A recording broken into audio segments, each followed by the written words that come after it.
A pale Montana dawn drifted across the valley like a quiet confession, the kind whispered only to those who had learned to live with silence. Frost clung to the fence posts like delicate silver scars, and the cold air held that still, breath-held pause that comes just before a life changes, though Calder Holt had no reason to expect change. Not anymore. He stepped out of his old pickup, boots crunching through the brittle morning crust, shoulders drawn inward against a cold that had nothing to do with the temperature. His ranch sat behind him like a half-finished sentence. Empty barns, quiet fields, a house with more shadows than warmth. He paused, letting his breath fog into the air, watching it rise and disappear. Something about that small vanishing act felt too familiar. Calder was a man worn thin by years of holding things together long after they were already broken. He didn't speak much, didn't smile much, and didn't look people in the eye unless he had to. But even in his silence, even in his solitude, there was a gentleness, one the world rarely rewarded and one life had nearly beaten out of him. He drove to the county's fall livestock sale because he needed feed. That was it. Nothing more. Nothing less.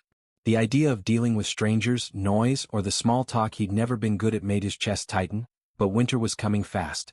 And winter didn't care about a man's grief. It only cared whether he was prepared. The auction barn loomed ahead, its battered wood glowing faintly in the pale morning light.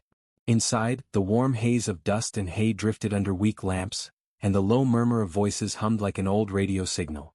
Calder kept his head down, hands tucked into his coat.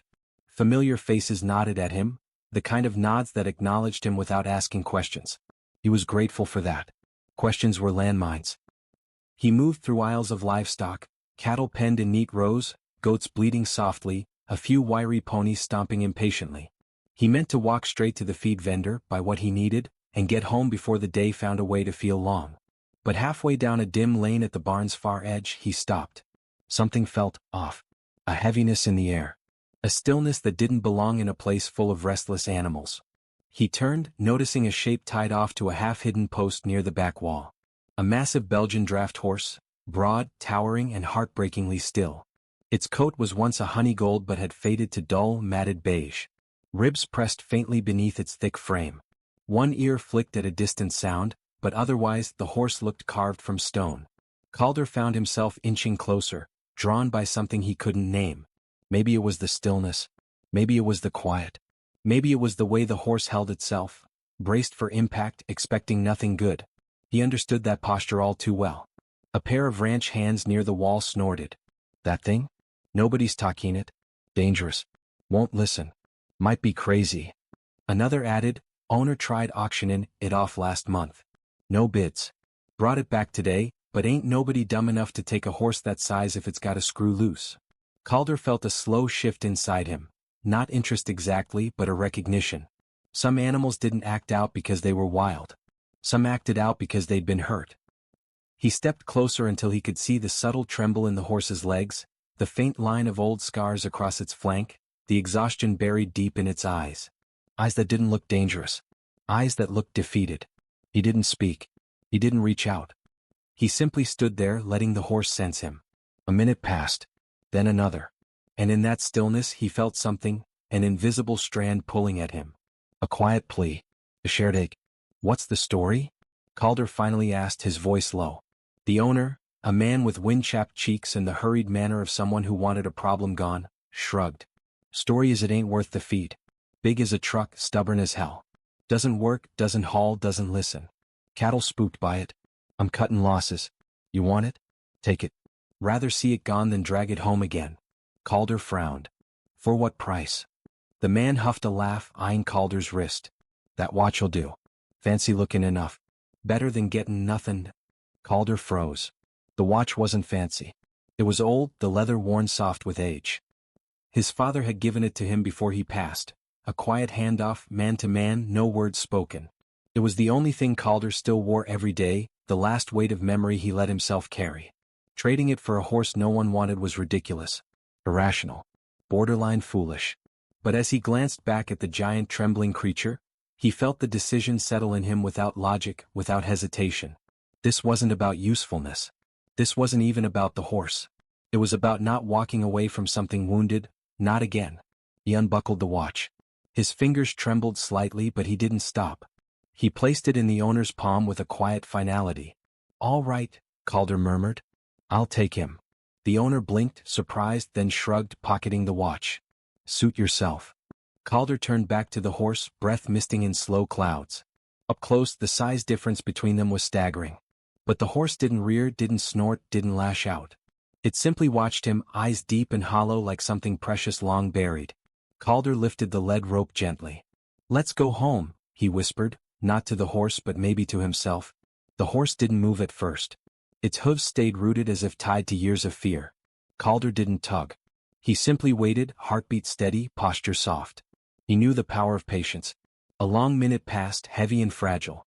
Then the horse exhaled, a shuddering, weary breath, and took one step. Then another. Calder's throat tightened. A quiet pact had been made. As he guided the horse out of the barn and into the thin morning light, he felt the ghost of his father's watch on his wrist and the unexpected weight of a new beginning settling in its place. He didn't know it yet, but he had just traded grief for purpose, silence for connection, and loneliness for a companion who carried the same invisible scars he did.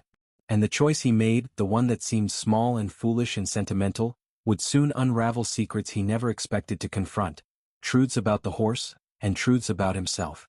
But for now, in the cold Montana dawn, man and horse walked into the frost together, both unaware of the transformation already stirring in the quiet space between them. And what happened next would shake Calder more deeply than anything in his life so far. Calder didn't sleep well that first night. Every time the wind rattled the eaves or a board creaked in the old barn, he jolted awake, listening for the draft horse who now stood in the back stall like a silent mountain. The name hadn't yet formed on his tongue, but in his thoughts the horse already carried a quiet gravitas, something ancient and weight-bearing, something Atlas-like. Still, Calder didn't let himself name him. Not yet. Names were promises, commitments. He'd learned the hard way not to give those lightly. Morning came slowly, with a bruised purple dawn spreading across the horizon. Calder stepped into the barn, breath fogging, hands tucked into sleeves for warmth. The horse stood exactly where he'd left him, massive body angled away, as though unsure whether he was allowed to turn toward kindness. His coat looked a little lighter in the cold light, but only barely. His eyes flicked to Calder, then downward again as if he expected punishment for simply raising his head. Calder didn't reach for him. He didn't speak. He simply set fresh hay in the corner of the stall and retreated a few steps, giving space like he was approaching a nervous wildfire that could flare or fade without warning. He noticed the horse wasn't eating. Not hay, not grain, not the apple Calder had set gently on the edge of the trough. That worried him. A draft horse refusing food was like a river refusing to run. It signaled a deeper wound than anything visible. He leaned against the stall door quietly, watching the rise and fall of the horse's breath. The animal wasn't aggressive as the whispers in the auction barn had claimed. It was shut down. Hollow. Holding its breath the way a hurt child does, expecting the world to hit again. Calder understood that too well.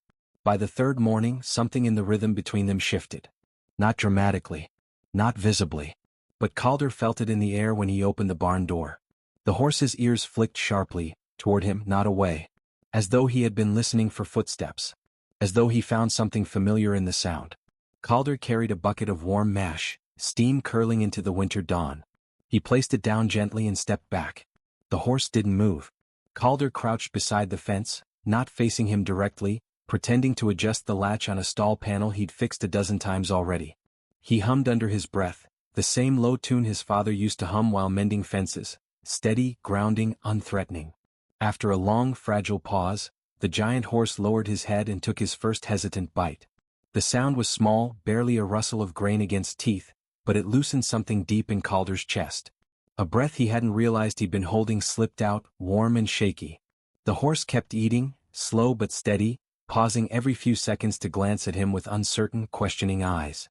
Calder didn't acknowledge it. Not with words. But he let the corners of his mouth lift just a fraction. Not a smile exactly, but something close. Something like gratitude. Throughout the week, Calder made a point never to corner the horse, never to move quick, never to force contact.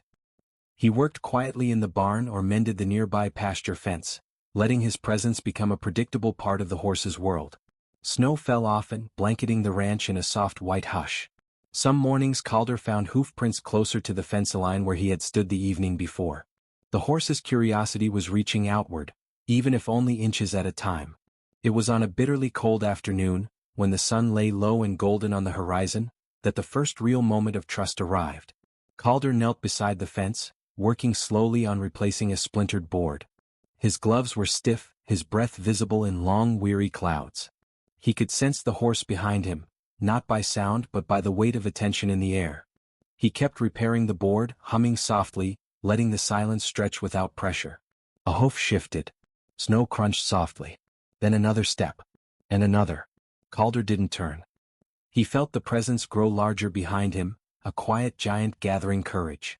When the warm breath hit his shoulder, Calder closed his eyes.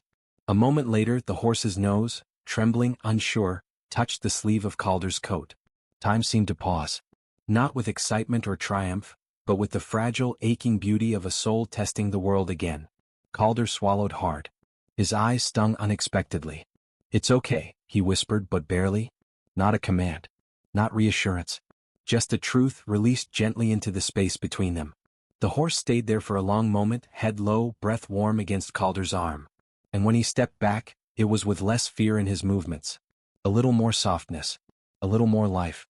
That night, as the temperature plummeted and wind clawed at the eaves, the storm rolled in with a violence that rattled the land.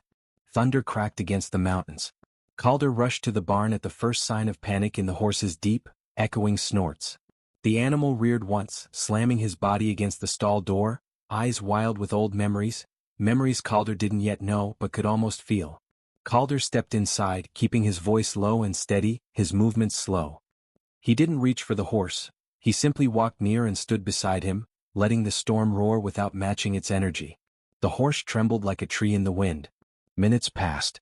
Then the horse moved closer, not quickly, not dramatically, just enough to let his massive head rest against Calder's shoulder.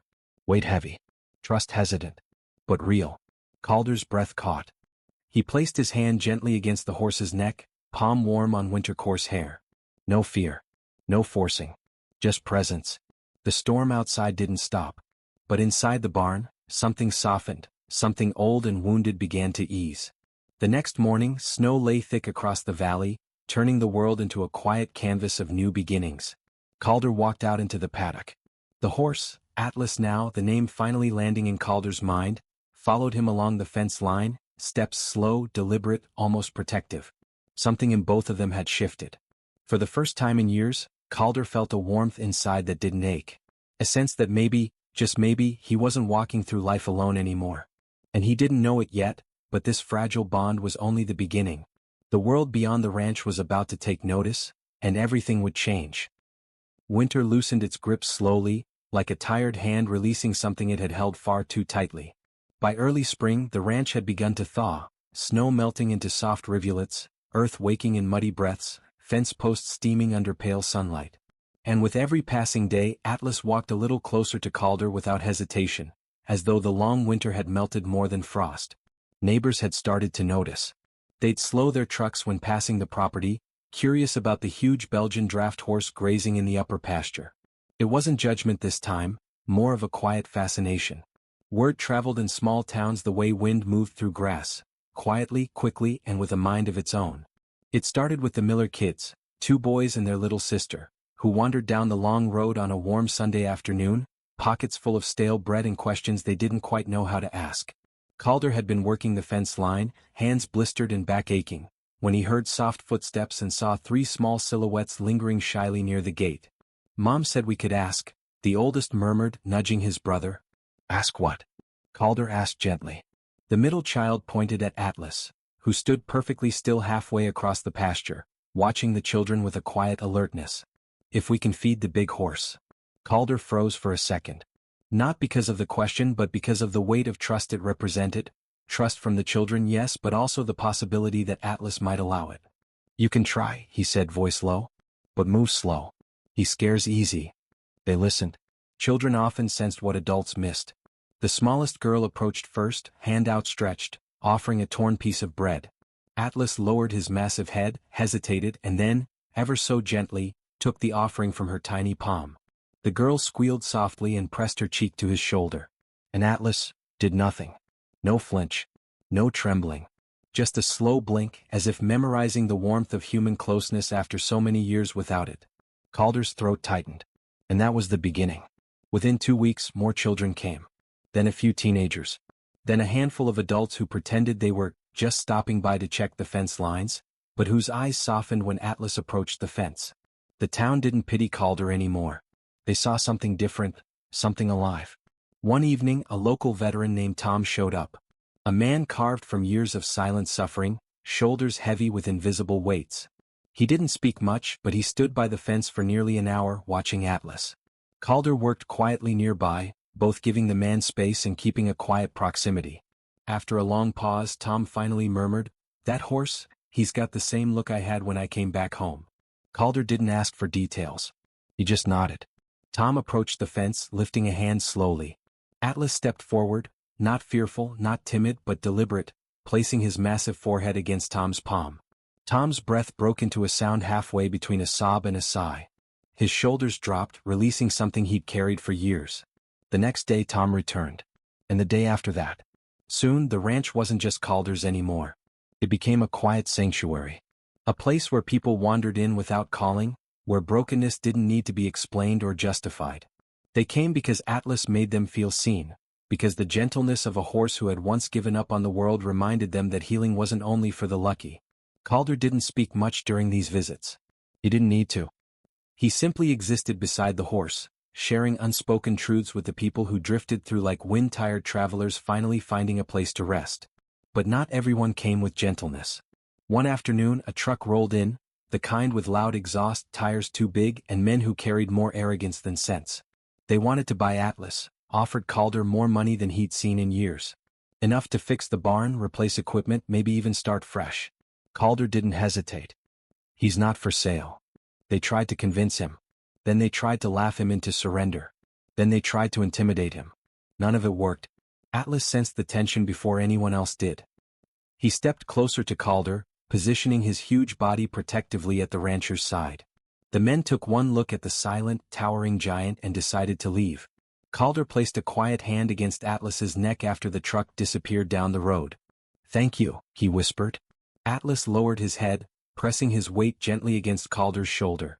The same gesture he'd used during the storm. Acceptance. Bond. Promise. A few weeks later, the town gathered for spring branding at the Miller Ranch. Calder rarely attended gatherings anymore, but this year he came, with Atlas trailing behind him like a shadow. Children ran to greet the draft horse. Teenagers stroked his mane. Adults who rarely smiled found themselves reaching for him without thinking. And then it happened. A boy named Levi, quiet, nonverbal since losing his father 2 years earlier, wandered toward Atlas with slow, unsteady steps. His mother froze, panic tightening her breath. "Levi, honey, don't, he's too big." But Levi didn't stop. He walked right up to Atlas, pressed both hands to the horse's massive chest, and for the first time in 2 years spoke. "Warm," he whispered.